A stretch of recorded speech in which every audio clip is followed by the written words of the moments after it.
Hello students, कैसे हैं आप सब लोग। आज हम लोग स्टार्ट करने वाले हैं रेजिस्टेंस। देखेंगे हम लोग इस वीडियो में, इस लेक्चर में रेजिस्टेंस क्या होता है, कैसे वर्क करता है, क्यों अप्लाई होता है और ये किस पर डिपेंड करता है।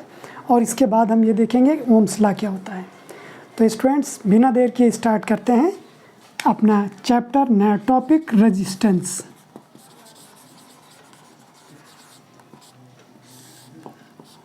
इसको हिंदी में स्टूडेंट्स प्रतिरोध बोलते हैं।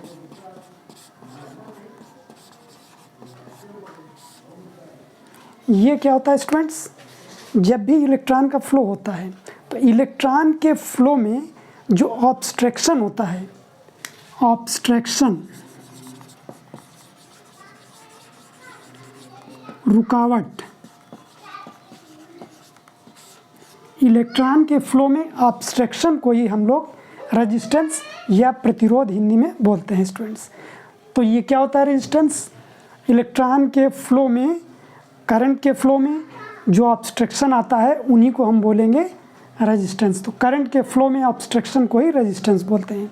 अब हम ये देखना चाहते हैं कि रेजिस्टेंस क्यों होता है, या ये कैसे आता है, या ये कैसे वर्क करता है।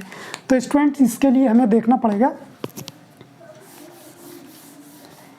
जैसे ये एक मेटलिक वायर है,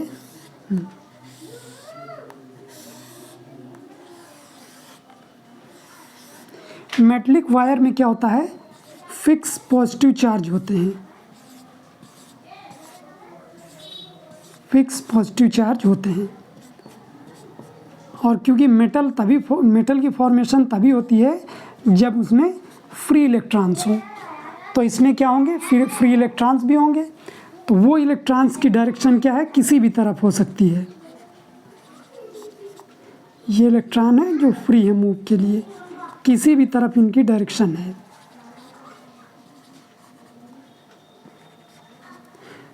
तो जब भी मेटल की फॉर्मेशन होती है तो इसी तरह से फ्री इलेक्ट्रॉन होते हैं और इनकी जो मोशन होता है वो चारों तरफ किसी भी डायरेक्शन में हो सकता है। और जब भी ये मोशन करते हैं, मूवमेंट करते हैं, तो पॉजिटिव चार्ज से टकराते रहते हैं, जो कि यहाँ पे फिक्स्ड है। लेकिन जैसे ही हम इसमें किसी सेल से इसको कनेक्टेड करते हैं, यानी ये कहें कि हम इसको पोटेंशियल डिफरेंस इस पे अप्लाई करते हैं, without potential difference, with potential difference, जैसे इसमें हम इसको कनेक्ट करते हैं किसी सेल से,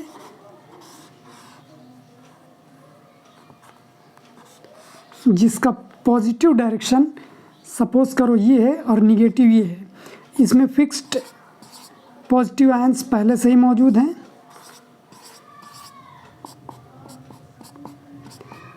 तो इसमें स्टूडेंट्स होता क्या है, जैसे ही पोटेंशियल डिफरेंस अप्लाई होता है तो इलेक्ट्रॉन्स को क्या मिलता है, एक फोर्स इलेक्ट्रॉन जो है महसूस करते हैं।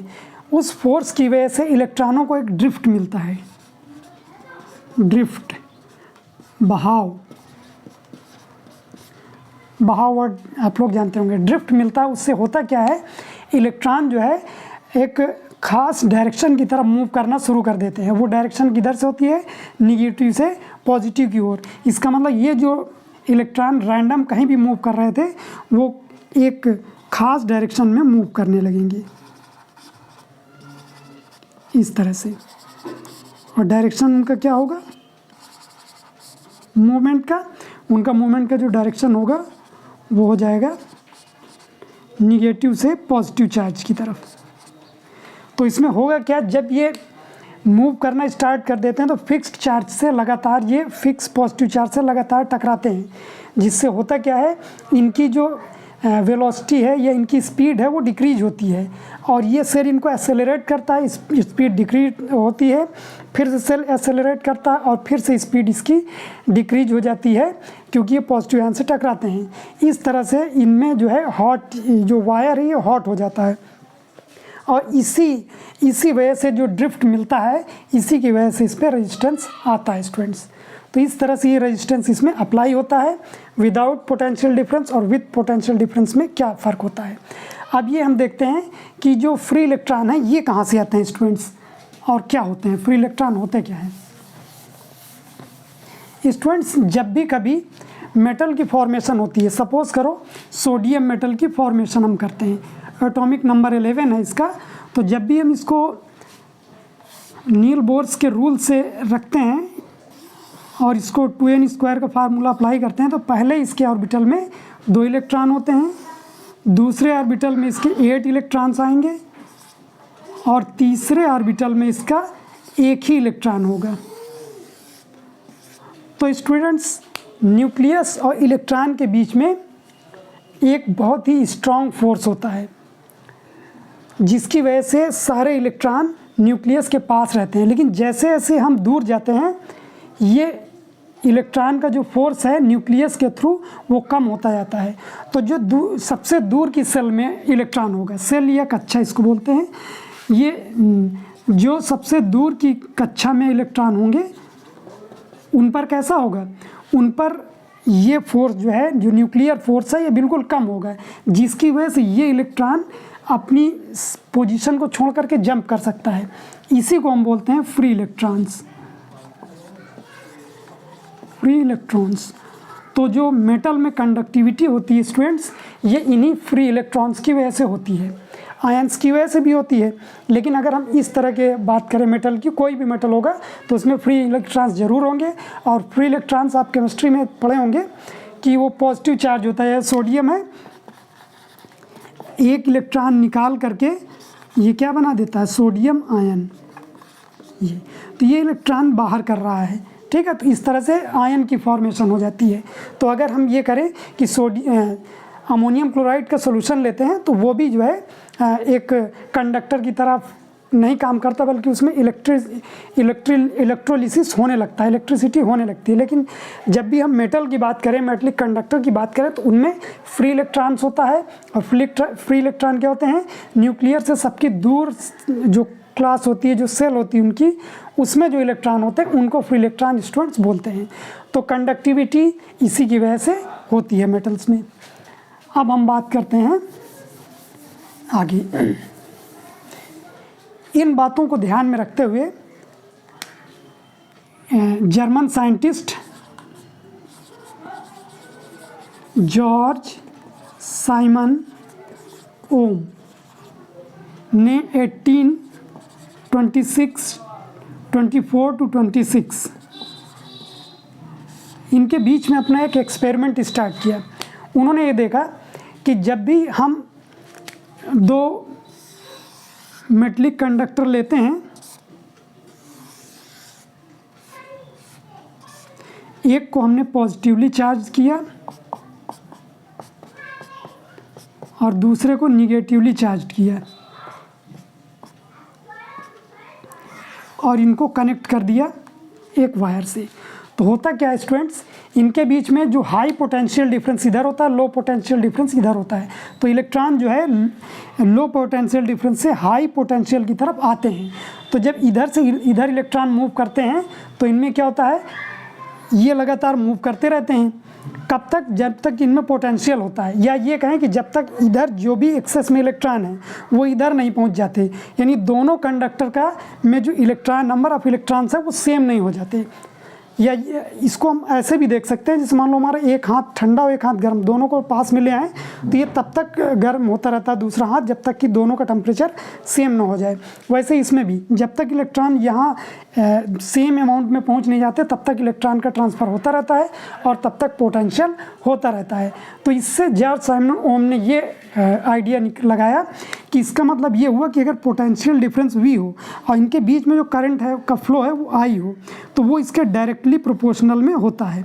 इसका क्या मतलब हुआ कि जब तक पोटेंशियल डिफरेंस रहेगा तब तक करंट का फ्लो होता रहेगा।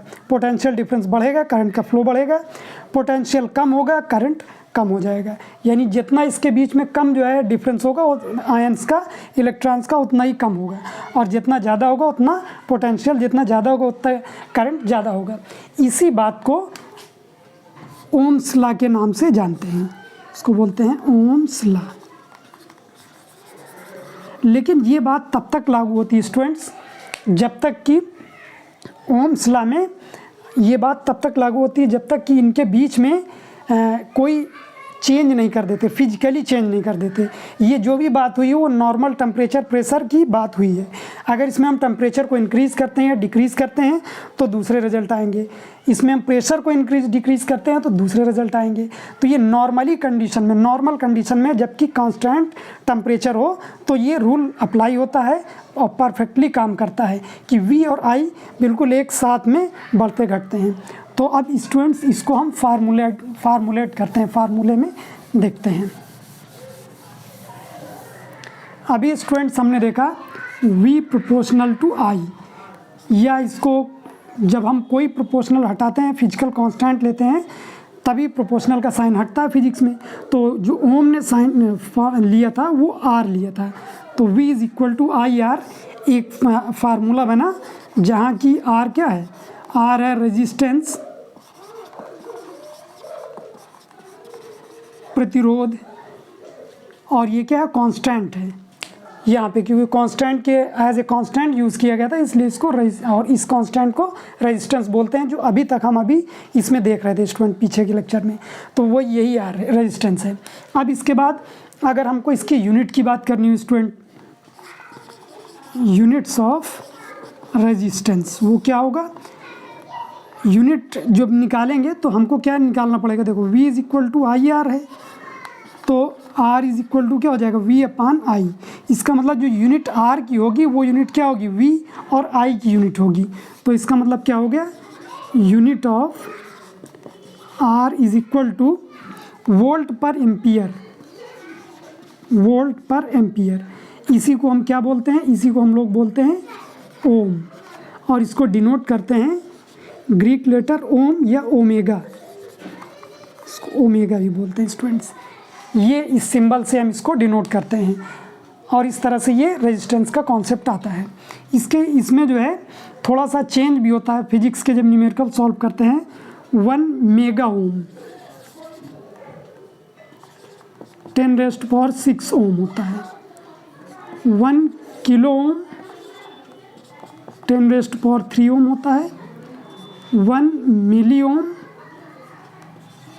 10⁻³ ओम होता है, और लास्ट एक और ले लेते हैं जो अक्सर यूज होते हैं, माइक्रो ओम, वो होता है 10⁻⁶ ओम। तो इस तरह से हम लोग इसके यूनिट को देखते हैं, और इनके यूनिट को इस तरह से हम लोग चेंज भी कर सकते हैं स्टूडेंट्स।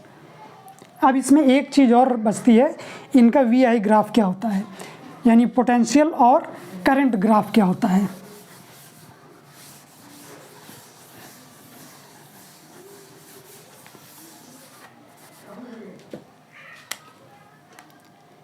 इनके VI ग्राफ की बात करें तो जब भी VI ग्राफ इसका बनता है स्टूडेंट्स, सपोज करो V इधर हो, I इधर हो, तो इसमें जो ग्राफ बनेगा वो हमेशा एक स्ट्रेट लाइन होगी जो ओरिजिन से होकर जाएगी स्टूडेंट्स।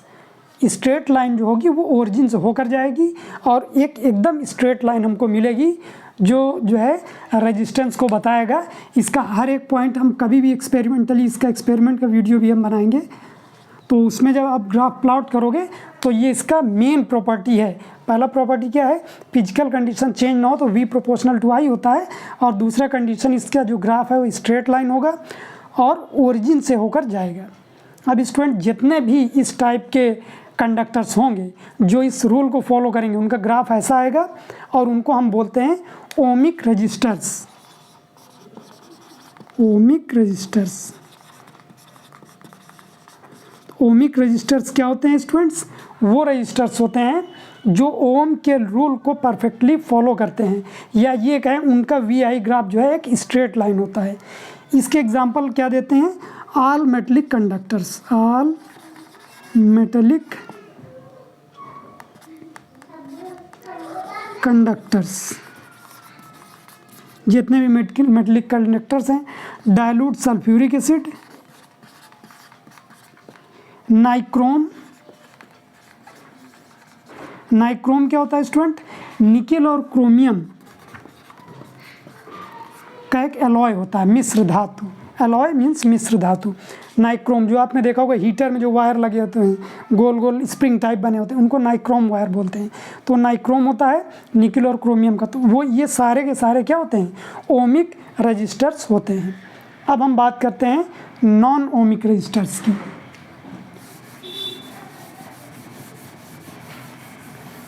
नॉन ओमिक रजिस्टर्स,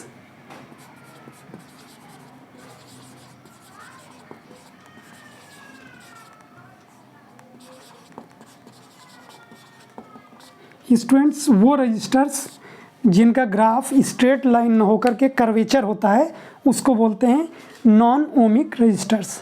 जैसे टार्च के बल्ब का हम ग्राफ देखें स्टूडेंट्स, तो इसका जो वी आई ग्राफ होता है वो ऐसे जाता है। टॉर्च का बल्ब,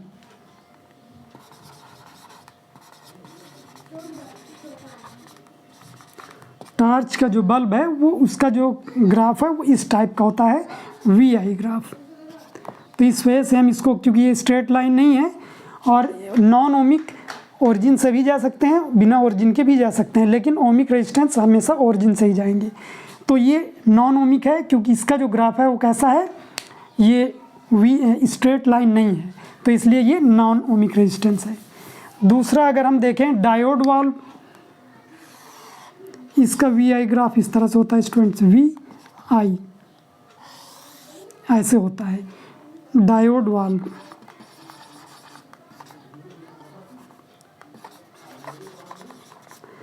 डाई मीन्स होता है दो, डायोड माने एक जंक्शन डायोड होता है, जॉइंट जहाँ पे होते हैं, तो इसके बारे में बाद में बात करेंगे। तो डायोड वाल्व का ग्राफ इस तरह से आता है और इसका जो ग्रेडियंट होता है वो इस टाइप का होता है। और इस तरह से इसमें जो है ये ग्राफ की वजह से हम इसको ये बोल सकते हैं कि ये नॉन ओमिक रजिस्टर्स है। और इस तरह के कुछ और भी एग्जांपल हैं स्टूडेंट्स, जैसे ट्रांजिस्टर वगैरह। तो इस तरह से स्टूडेंट्स ये हम लेक्चर कंप्लीट करते हैं। अगले लेक्चर में फिर आपसे मुलाकात होगी और फिर देखेंगे कि स्पेसिफिक रेजिस्टेंस, कंडक्टेंस, कंडक्टिविटी क्या होते हैं और इनके न्यूमेरिकल प्रॉब्लम्स। Bye students.